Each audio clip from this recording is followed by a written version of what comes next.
Hi everyone, welcome to the Booktube oldie tag. This is a tag that was recently created by Sam from Thoughts on Tomes. It's meant for people who have been on Booktube for a really long time to reflect on that by answering the questions. There was another Booktube oldie tag actually that was created by Monica Kim a few years ago. I was considering for this video to do both of the tags in one to like combine them, but even though there's not a lot of overlap in the questions, they ask different questions. The way that I tailored my responses to Sam's questions kind of also more or less answers Monica's questions. I will link both Sam's and Monica's videos in the description down below for you to check them out, but just note that I am doing Sam's version of this tag. When did you start your channel? I uploaded my very first video on the 9th of June 2015. I've been on this platform for 9 years, and I actually like to say that I've been on Booktube for 10 years because prior to making my channel in 2015, I was an avid watcher and consumer of Booktube videos for a year before that. I was never really much of a reader growing up, and when I was 17 in 2014,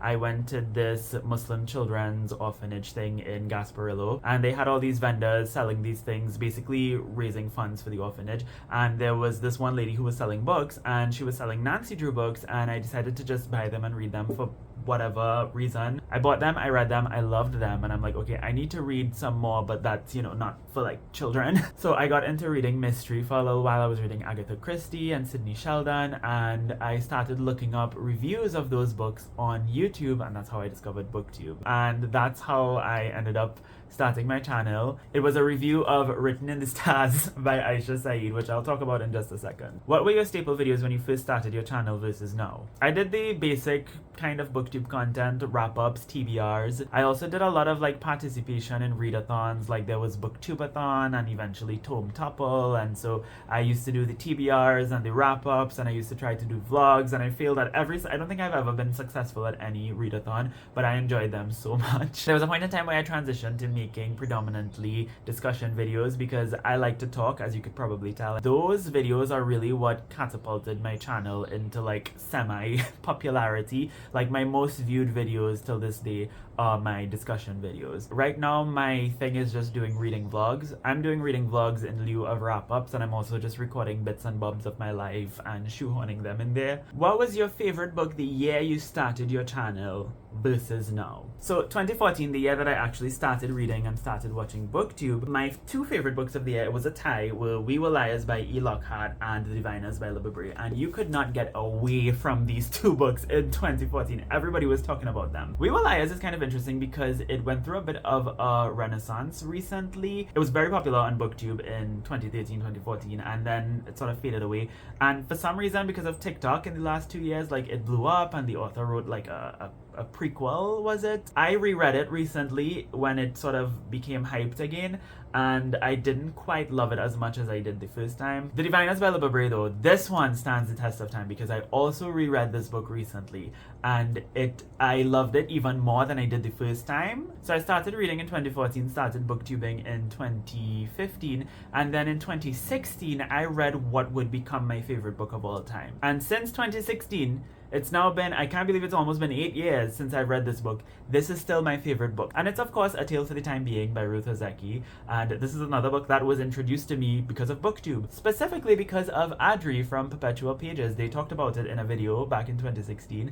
And I was like, oh, that book looks really cool. I will read it if I ever get my hands on it. And then one day, a few weeks later, I think, I was perusing the library in Port of Spain, the main library.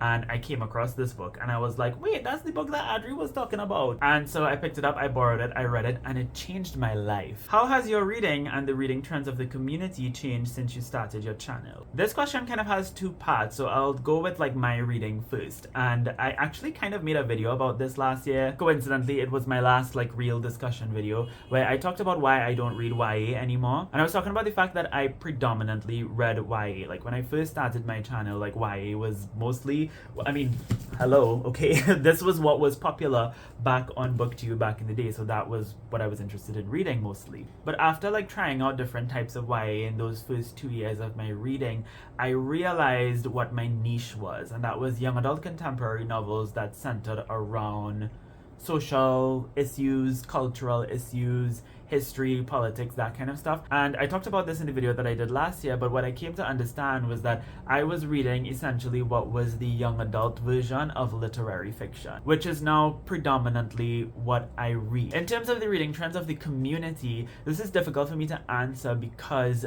I have not really been watching a lot of booktube videos, especially within the last 2 years. Even though I don't watch a lot of videos, I do see a lot of thumbnails and it seems like the YouTube culture of like trying out things, like, you know, those types of videos of like trying this just to feel something, or trying this because so that you don't have to. You know, I feel like that's become the norm right now. Like reading Colleen Hoover so you don't have to. Reading a bunch of romance just to feel something. Reading Taylor Swift's favorite books or whatever. I feel like that has sort of now become like the common thing that I see in booktube. I also think that people are reading a lot more romance now. Like romance has definitely become less niche and less like taboo, which I think is great. Though I'm not much of a romance reader, I'm glad that the romance girlies are having their era right now. Like props to you, sis. Kudos to you, mama, for reading that, for booktubing. I will say though that, you know, like the Bookstagram and BookTok world is getting a lot bigger. Bookstagram is like a huge thing for years now, but I feel like BookTok has really sort of taken over and become the predominant platform of the online bookish community. Is there anything you want to share about your life that has changed since you started making videos? I started and finished my undergraduate degree. I started grad school. I'm still in grad school. It's taking me very long and I feel like I'm in Hotel California, but you know, it's gonna get done eventually, hopefully, inshallah. I've traveled a lot as well. Like 18-year-old Sajid, who made that first video, he had only ever been to the States. He hadn't even been to Tobago. But since that video, I've been to Tobago. I've been to some other parts of the Caribbean. I've been to Europe and Canada, and well, yeah, that's it. I still have a lot of traveling to do, but I've done a lot since then, and that was something I really wanted at that point in time. And I still do. I still want to travel a lot. But like 18-year-old Sajid was like yearning for something other than Florida. I have been to Florida more times than any human being should ever be to Florida. Why do you keep making booktube videos? This is a question that I've been asking myself for quite some time, to be honest, because I have not really been getting like a lot of like views or engagement. Same thing with Instagram. I have not been getting a lot of engagement there.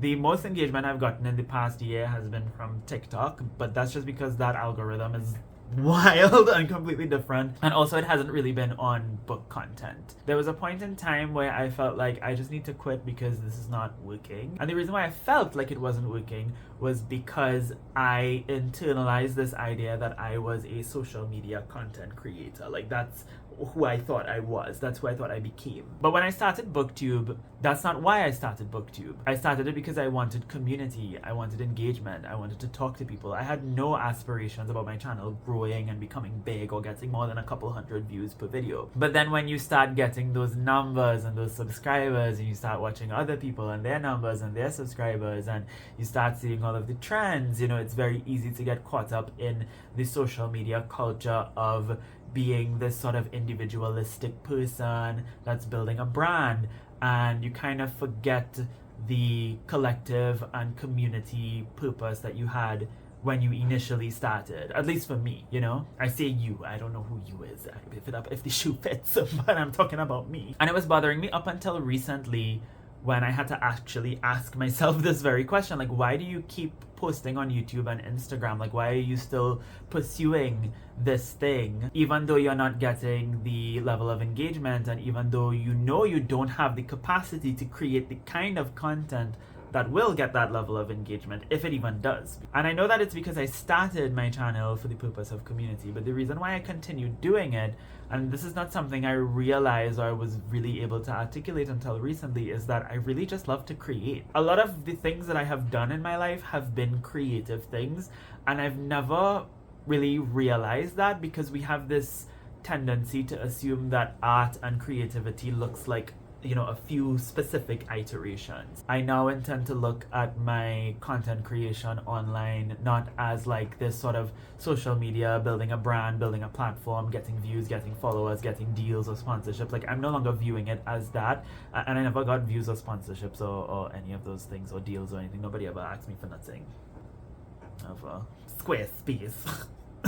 From now on, I intend to view my content creation as a digital archive, me creating things that I'm very proud of and that I'm really happy with, that I can look back on years from now and enjoy and see where I was at a particular point in time. I look back at those old videos and I see it as a digital archive of myself and of my growth, and also of my receding hairline, but mostly of my growth as a person, I was looking back at some videos from 2015, 2016, and I was like, who is she? What kind of deforestation happened here? What kind of slash and burn happened here? I need to jump in a time machine and go back to 2016 Sergeant, scalp that bitch, and come back and like install that hair into these patches. That would be great. What do you want to see for the future of Booktube and your channel? For my channel personally, I just want to do whatever makes me feel happy, and right now it's reading vlogs, and until I have the capacity to make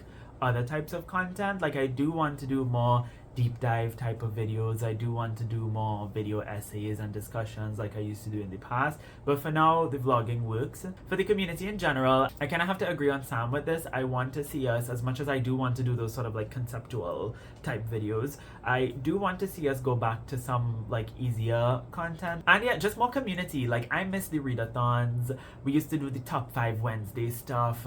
Like, there was so much like community stuff that was like really, really fun, and that could just be my short-sightedness as well, right? Because I actually have not been engaging with the community as much over the past couple of years to know if that's still the case. So if you have any recommendations for like readathons, reading sprints, oh my god, I love a good reading sprint. So if y'all have recommendations for stuff like that, that helps us to build community and feel like we're part of Booktube again, like we used to back in the day, back in the old days, please leave them in the comments down below. Tag people. I'm gonna tag a few people. I know Sam already tagged these two, but I would like to tag them. It's Marinez from My Name is Marinez and Adri from Perpetual Pages. Another one of my favorite booktubers who I still watch from time to time is Kayla from Books and Lala, and I would love to see her do these tags. I would love to see her responses to these questions. So Kayla, if you're seeing this, do this tag. Aoife from Words of Clover, definitely. I would love to see Olivia from Olivia's Catastrophe do this as well. I would love to see Cara from Wild Book Garden do this, as well as Dee Dee from Brown Girl Reading. What I love about like literary fiction Booktube is that a lot of them still do tags, so I'd love to see Britta and Eric do this as well. So if y'all see this video, I'm tagging y'all to do this. The ultimate person who I need to tag is of course my Booktube grandama, Kathy Tritat. I would love to hear everybody's thoughts in the comments down below. Or if you don't want to leave a comment, just leave an emoji, any emoji, a heart, poop. That being said, thank you all so much for watching. I hope you have a lovely day, and until next time, inshallah, keep reading.